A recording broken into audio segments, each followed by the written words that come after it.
ามดีเนาะของหลายนี่เนาะตาโชผู้สาวมาแต่ใจผู้นี่มาแต่ใจมึงอยู่นี่เนาะกูนี่มาแต่ใจสบายดีพี่น้องมื้อนี้ก็อยู่ในซอกน้องนิดซี่ถึงบ่มื้อนี้น้องรัดกาสิ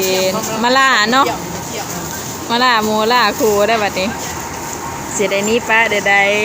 บ่ฮอดมื้อนัดจ้าเถื่อมาบ่ได้นัดกันบ่ได้ไปนำกันจ้าเถื่อถืองานยังมาจองคิวดวงนั้นได้เดือนนึงนี่ซำละล่าได้เดี๋ยวนี้ต้องมีปีมีหยังจองคิวไว้เดี๋ยวนี้จำแจ็คสันหวังกับปาดน่ะได้แน่เอาดิจ้าจิเอาเครื่องนึงไม่เกินกินคนเดียวไม่หมดต่ออันนี้ป้าอย่างนี้อันนี้มันอย่างตัวนี้ไก่โอ้ไก่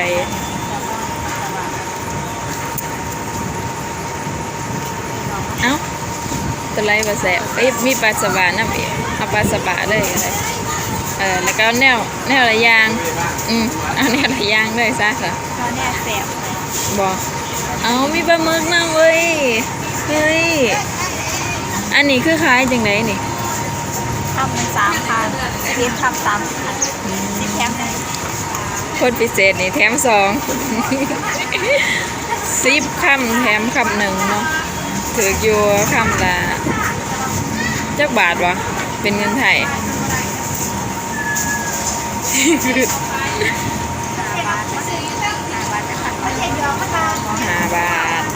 5 บาท2,500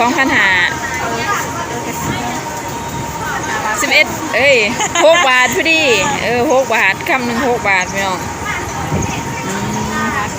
5 บาทครึ่งนี่5 บาทครึ่งตัวนี้กลุ่มกิมจิแต่ว่าไหนดีบอกเอาติแล้วก็เอาไข่ปลา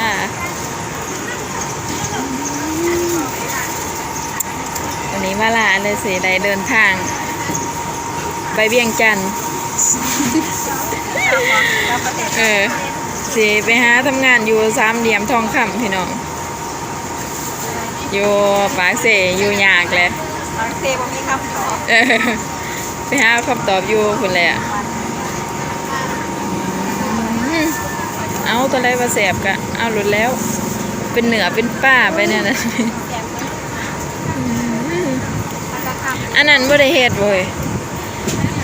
เขียวๆอยู่ตรงเถิงค่ะ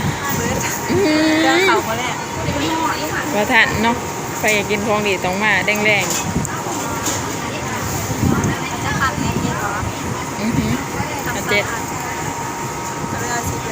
เอา10เลยก็ได้3 หอดพอดีเลยเมื่อวันนี้บ่ได้กินข้าวเพราะว่าคนแล้วถ้าไปบลอดกูก็สิโง่มาหามึงคือเก่านี่แหละ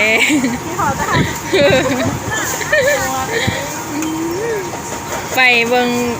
ทันละวันเพื่อนนี่ก็มีแต่หุ่นคือกูนี่เฮ้ยดูขาเขาพี่น้องเดียวเฮาก็สิได้เดินทางเนาะมื้อนี้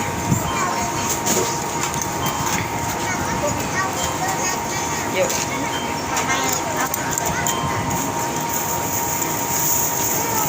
นั่นล่ะขั้นติดหนีได้อีบ่เฮ้ยติดหนีได้อีตัว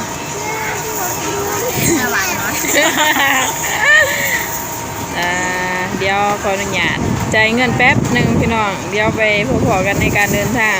มื้อนี้ก็มาล่าบ๊ายบายนี่เฮ้ย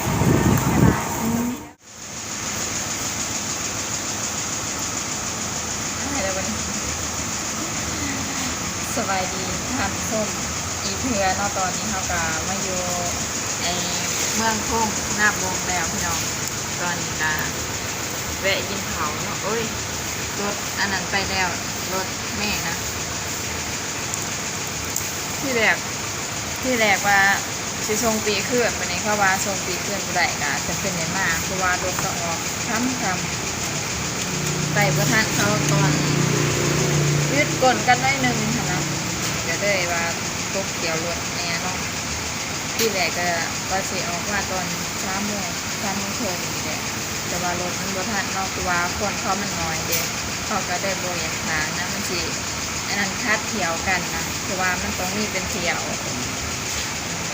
แต่ก็ตอนนี้เขาก็โอ้หอดเป็นที่เรียบร้อย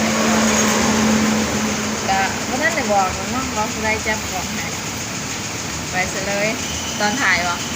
ไปซะเลยตอนถ่ายเนาะเลย ไปเฉลยตอนถ่ายเป็นยังว่าท่านได้บอกเลยเดี๋ยวมาF10เขียนว่าน้องดานาไปหาผู้บ่าวเพื่อได้ให้กำแพงหายตีนะหยอดแหะกันเอาวะอันนี้ก็ไปแวะน้องนิดสีเนาะเพื่อนการรุดหายนอกจาก30เป็นเช่าพันแล้วก็ตื้อให้พออีก2 อัน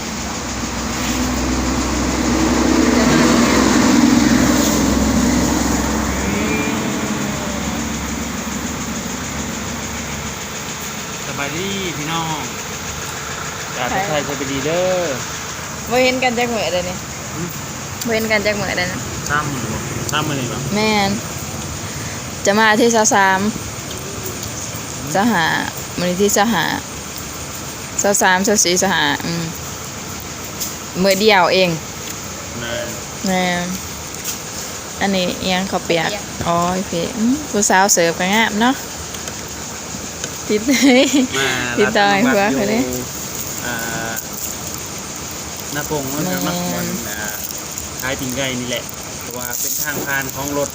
เมล์แม่เขาสิผ่านขึ้นเวียงจันทน์เนาะขึ้นสวรรค์ขึ้นเวียงจันทน์เนาะ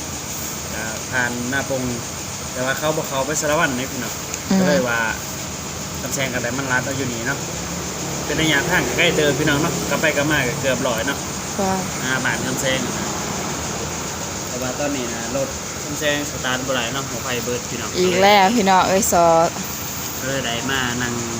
กินข้าวเปียกก่อนเนาะจังหาทางว่ากันในพี่น้อง ซออีกแล้ว ตำแซงว่าแหละรถมันมักเป็นแบบว่า อ่ะเฮ้ย สตาร์ทโดนๆแล้วมันสิสตาร์ทได้เนาะนี่ก็ท้าเบิ่งเนาะกินข้าวแล้วว่ามันสิสตาร์ทได้หรือบ่ถ้าสตาร์ทบ่ได้ก็ เราหาอีก ได้ลองหาอาหารเขาให้เขามา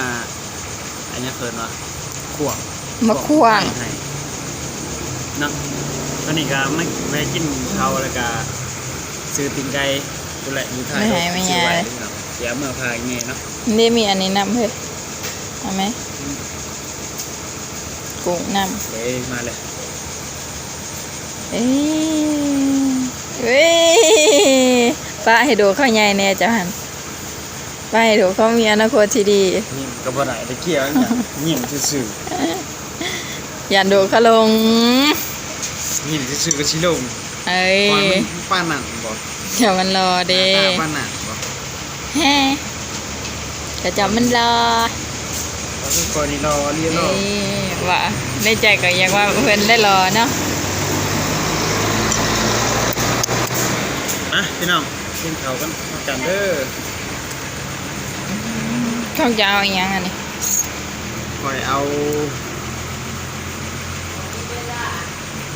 วุ้นเส้น วุ้นเส้นอืม เส้น อันนี้เป็นข้าวเปียก เป็นจับ คือย วน จับ บางคนก็สิคิดว่ามันจะเป็นเรื่องจำเจเนาะกะขอเถอะขออภัยนำเด้อพี่น้องเพราะว่าส่วนนี้เขาสู่พิธีการไปขุดมันลกมันไล่จักอันนั้นแซนเลยสวนเฮานะ บ่ท่านได้คน เขาเฮ็ดละครัวเนี่ยอยู่ไส กลัวเย็นแล้วมันแล้วแต่บ่ฮู้ว่าเขายันเขาสิมาเก็บเงินน้ำล่างบ่ผู้ใดที่ว่าบ่ได้ไปเฮ็ดน้ำเขาเขาก็สิเก็บเป็นเงินเอา บ่ เพราะว่าส่วนมันก็อยู่ภาคแม่น้ำเนาะพี่น้อง อืม เขาเฮ็ดครัวตกฤดูแล้งเขาสิ บ้านเจ้านี้น้ำได้เนาะหากอยู่ทางเข้าบ้านน่ะเฮ็ดแล้วแม่นบ่จะได้ไปเฮ็ดนํเขา เสียเงินเอา อืมเดี๋ยวก็มื้ออื่นนี่ก็แม่นเดิมของเฮาเองแม่นบ่ ว่า ถ้าไปเบิ่งนํกันพี่น้องครั้งแรกว่าสิได้เท่าไรแต่ว่าไอ้ข้าวแซงเพิ่นเคยเฮ็ดนี่คือ คือสิได้อีหรอกเนาะพี่ไก่จะได้ใส่เงินจักแสน พอบริเฮ็ดพี่ไก่มีแต่ซอยอ้ายซอยเอื่อยซอยแม่ ฟังเบิ่งปีนี้เนาะเถื่อว่าได้ค่าดองเลย นี่นี่เฮ็ดน้ำอ้ายคือเก่าแต่ว่าแบ่งคนละครึ่งเนาะ แบ่งครึ่ง สิได้เท่าไรพี่น้อง ไปอันนี้เบิ่งน้ำกันพุ่นแหละพี่น้องแต่ตอนนี้ก็ขออนุญาตกินข้าวกินน้ำก่อนเด้อ